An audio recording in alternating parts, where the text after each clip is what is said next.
और इतनी ऊंची आध्यात्मिक अवस्था, इतनी ऊंची आध्यात्मिक अवस्था के क्या कहना।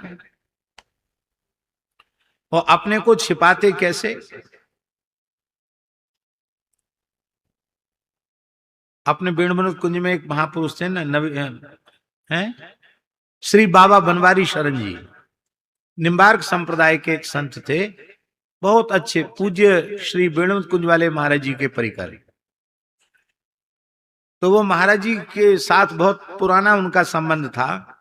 जब महाराज जी यहाँ गिरिराज जी में लक्ष्मण मंदिर में विराजते थे, निर्वाणी अखाड़े में, तो वो वहीं विराजते थे। उस समय उनके नेत्र सही थे, एक आंख में थोड़ी विकृति आई थी, दूसरी तो बिल्कुल सही थी। और लंबे समय तक श्री बनवारी शरण जी ने लक्ष्मण जी की रसोई बनाई, और पंडित जी महाराज का लक्ष्मी नारायण मंदिर में आके दर्शन करते, सत्संग करते। बनवारी शरण जी भी उच्च कोटि के महात्मा थे।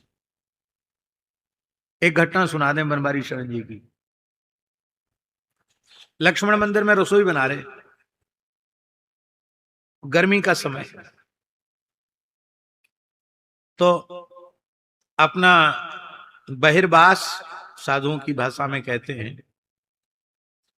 नीचे की साफी गमछा उसको सिर से बांध लिया, और खाली कौपीन में थे, गर्मी का समय था, तो रसोई में खाली कौपीन में बैठ करके लंगड़ पर बैठ के फुल्का सेक रहे।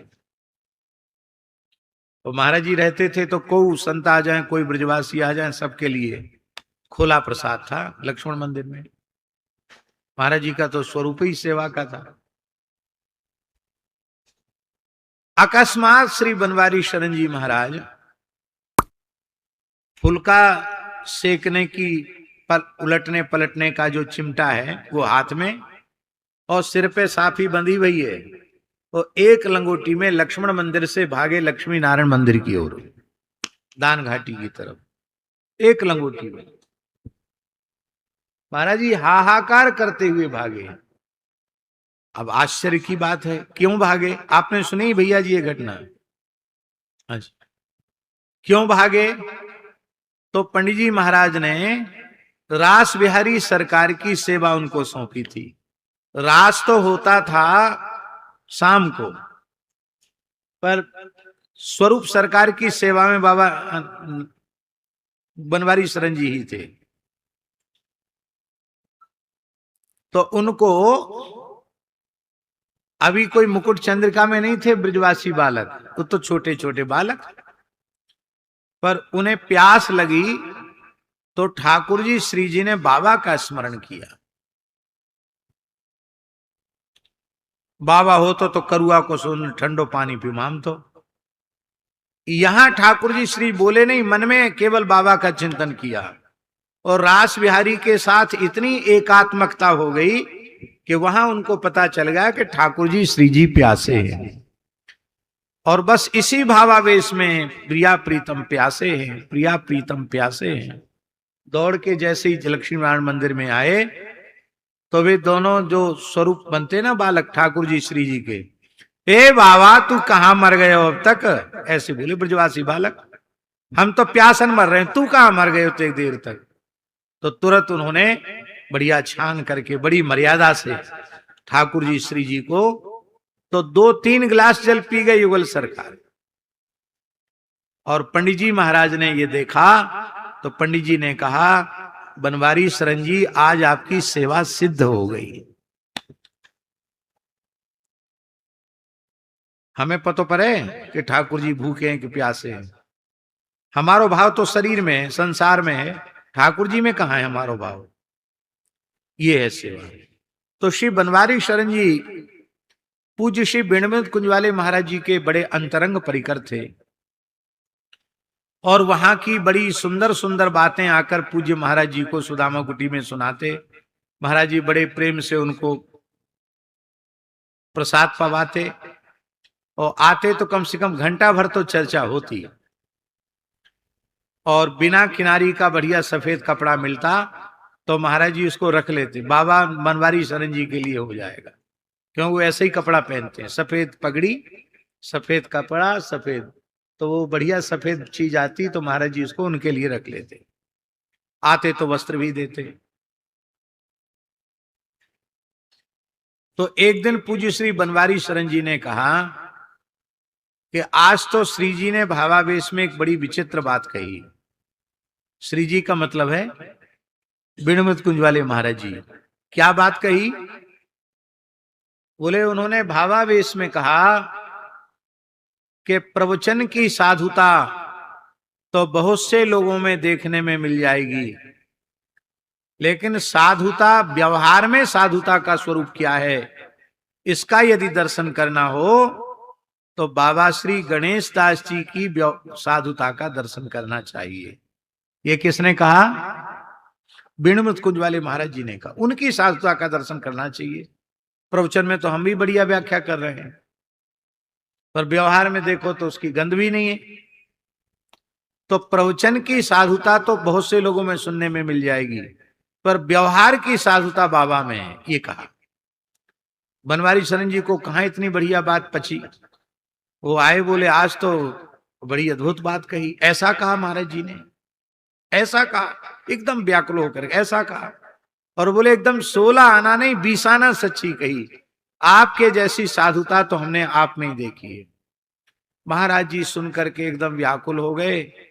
बोले वे सिद्ध पुरुष हैं, उन्होंने बिल्कुल ठीक कहा कि साधुता का व्यवहार मात्र है, अपना नाम लेकर के। उसमें अमुक दास में साधुता का व्यवहार माने प्रदर्शन मात्र है, उसके हृदय में साधुता की गंध नहीं है। सिद्ध महात्मा, बिल्कुल ठीक कहा। अब देखो बिणमृत कुंज वाले महाराज जी ने तो इस अंश में कहा कि व्यवहार की साधुता माने आचरण की साधुता उनमें है, पर महाराज जी ने उस प्रशंसा को किस रूप में लिया?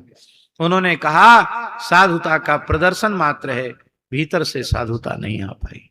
ये उनका दैव। देख के पतो पड़ती के इतने ऊंचे महात्मा है। अभी इस बार हम भरद्वाज जी के यहां थे, तो भरद्वाज जी ने एक बड़ी विलक्षण बात बताई। उन्होंने कहा कि हम तो बाबा को ही मानते, गुरु रूप में सब कुछ बाबा को ही मानते, पूज्य बाबा श्री ठाकुरदास जी। और बाबा बोले महाराज जी के लिए, भक्तमाली जी के लिए, इनसे दीक्षा ले लो।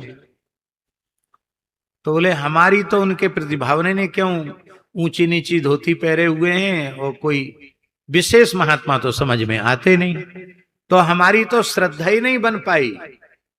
तो बोले तुमने दीक्षा नहीं लिया? तो चुप हो गए। क्यों नहीं लिया?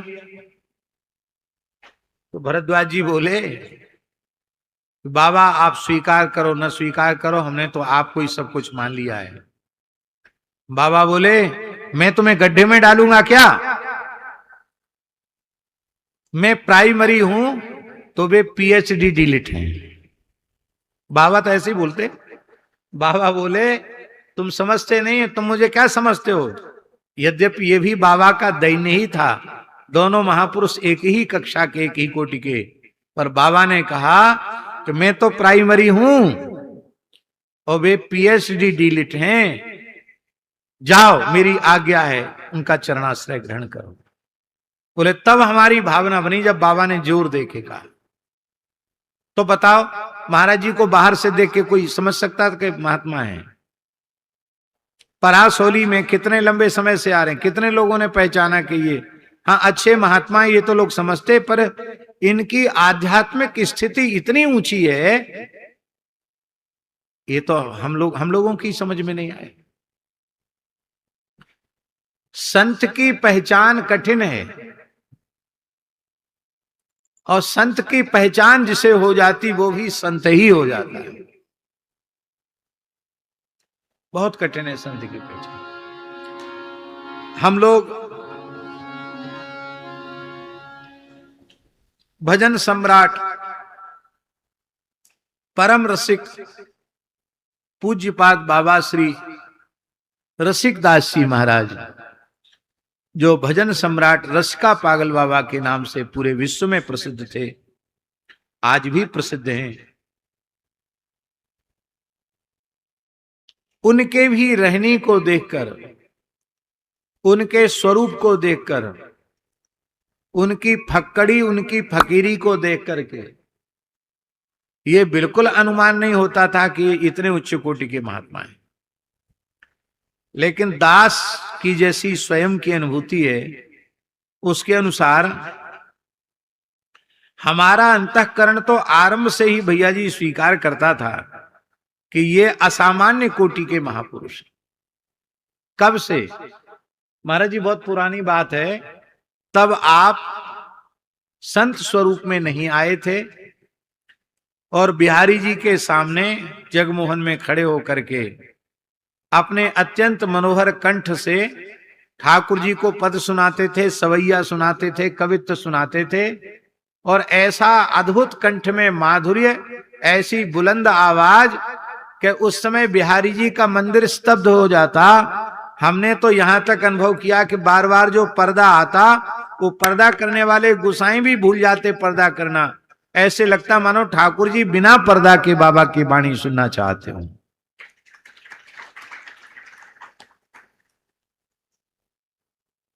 ऐसा मैंने अपने नेत्रों से देखा। इसके बाद संत स्वरूप में आ गए तो उस समय दास भी प्रायः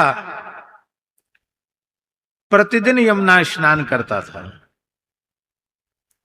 पहले तो 2 बार, फिर धीरे धीरे कुछ प्रदूषण अधिक बढ़ गया तो 1 बार, पर 1 बार स्नान जरूर करते थे। तो मन की ऐसी प्रवृत्ति है कि वैसा घाट खोजते रहें शुरू से ही, जहां भीड़ भाड़ ना हो। चलतू घाट में तो, चालू घाट में तो भीड़ भाड़ रहती है। तो एकांत किसी घाट को खोजते महाराज जी, तो वहां बाबा पूरे शरीर में ब्रजरज लपेटे हुए यमुना जी को कुछ न कुछ सुनाते हुए दिखाई पड़ते। प्रेम से, अनुराग से भरे हुए उनके नेत्र और वो भाव भंगिमा उनकी, उस समय उन्हें बिल्कुल खबर नहीं रहती कि कौन दूसरा सामने आया है और मैं कहां बैठा हूं, कब से बैठा हूं। यमुना जी को सुनाते। तब भजन प्रस्तुत करने वाली परंपरा में वो नहीं आए थे, उस समय भी हमने देखा। और थोड़े ही समय बाद श्री बिहारी जी ने, श्री स्वामी जी ने, करुणामयी श्री किशोरी जी ने ऐसा अद्भुत प्रभाव पूज्य बाबा का प्रकट कर दिया पूरे संसार में कि आप लोग हमारी बात को अन्यथा मत मानना। बड़े बड़े भजन गायकों की बोलती तूती बंद हो गई। लोगों को भय हो गया कि अब हमारो का होएगो। सब जगह बाबा की मांग है और बाबा तो बाबा ठहरे, जब उनकी इच्छा हो तब मंच पे जाएं और जब इच्छा हो तब उठ के चलने। सर्वतंत्र स्वतंत्र।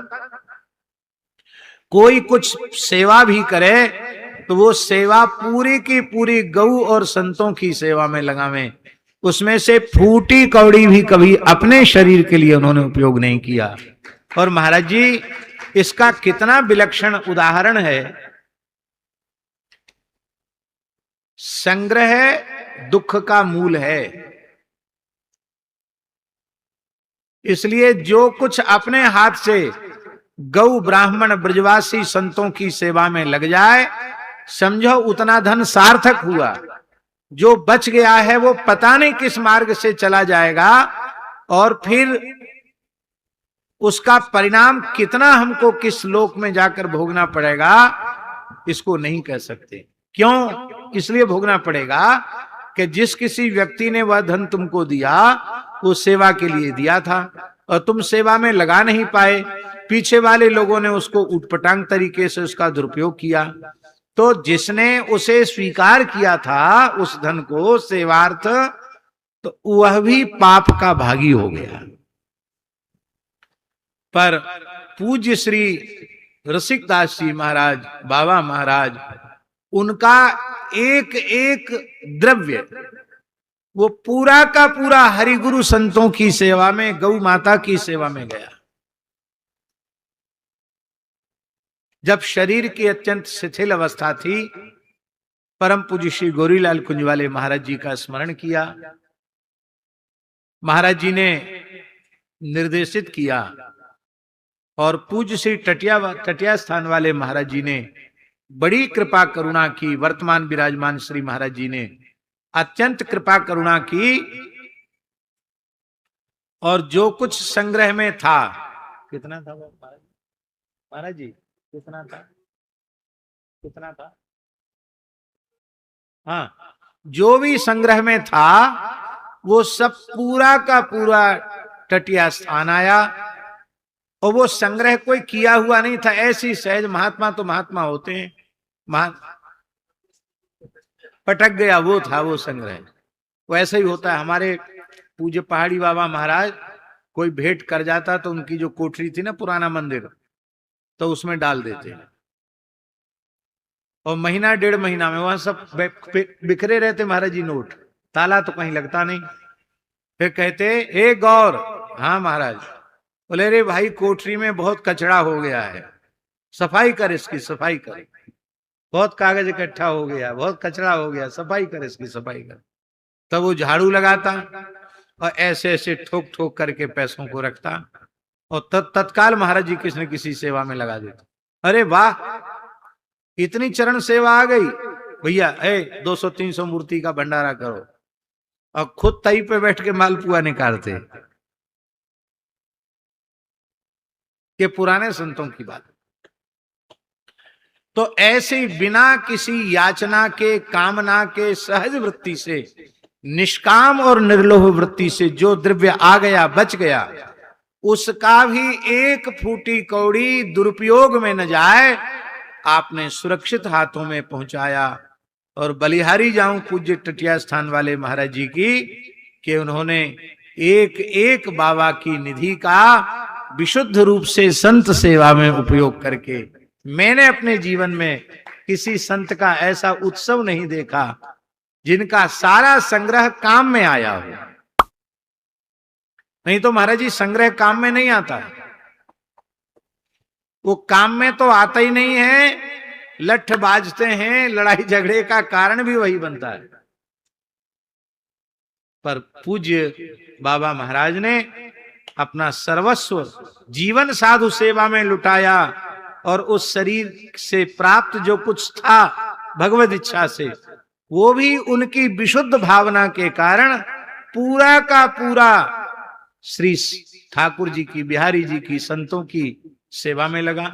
गोरीलाल कुंज में भंडारा हुआ, टिटिया स्थान में भंडारा हुआ, मलुक पीठ में बहुत जोरदार भंडारा हुआ, समाज भाई टिटिया स्थान है, हाँ, रसिक बिहारी, नंदगांव, बरसाना, सब जगह भंडारा हुआ है। क्या निधिवन में भी, निधिवन में भी भंडारा हुआ, हरदास नगर में भी। क्या कहना है। पूज्य श्री गोरीलाल कुंज वाले महाराज जी के प्रति तो कैसा भाव था, ये महापुरुष लोग बोलते नहीं, सिखाते हैं कि आचार्यों के प्रति कितनी आदर की भावना रखनी चाहिए। ये महापुरुष स्वयं अपने आचरण के द्वारा सिखाते हैं। हमने एक बात स्मरण की थी प्रत्यक्ष उदाहरण के रूप में, कि रेवासा पीठ पर विराजमान परम पूज्य नित्य निकुंज प्रविष्ट श्री अग्रदेवाचार्य श्री स्वामी राघवाचार्य जी महाराज जब काशी में पढ़ते थे, उस समय से पूज्य गुरुदेव भक्तमाली जी से जुड़े थे। हमने उस समय भी उनको देखा है, महाराज जी के पास आते थे, वहीं रुकते ही थे, और महाराज जी बड़ा स्नेह करते। लेकिन जैसे ही रेवासा पीठ पर वो विराजमान हो गए, तो जिन स्वामी श्री राघवाचार्य जी को महाराज जी को साष्टांग करते देखा, उन्हीं राघवाचार्य जी के गद्दी पर विराजते ही पूज्य गुरुदेव भक्तमाली जी लौट कर धरती पर 3 बार साष्टांग प्रणाम करते। तो श्री राघवाचार्य जी रोने लगते, बोले मुझे बहुत पाप पड़ेगा, आप ऐसा मत करो। महाराज जी कहते, आप संकोच मत करो, हम जिस भक्तमाल ग्रंथ का प्रसाद हम लोगों को प्राप्त हो रहा है, वो भक्तमाल ग्रंथ जहां से प्रकट हुआ, जिनकी आज्ञा से प्रकट हुआ, श्री गुरु अग्रदेव आज्ञा दई, हरि भक्तन को यश गाओ, भव सागर से तरन को नाहिन आन उपाओ। तो हम श्री अग्रदेवाचार्य जी को दंडवत करो।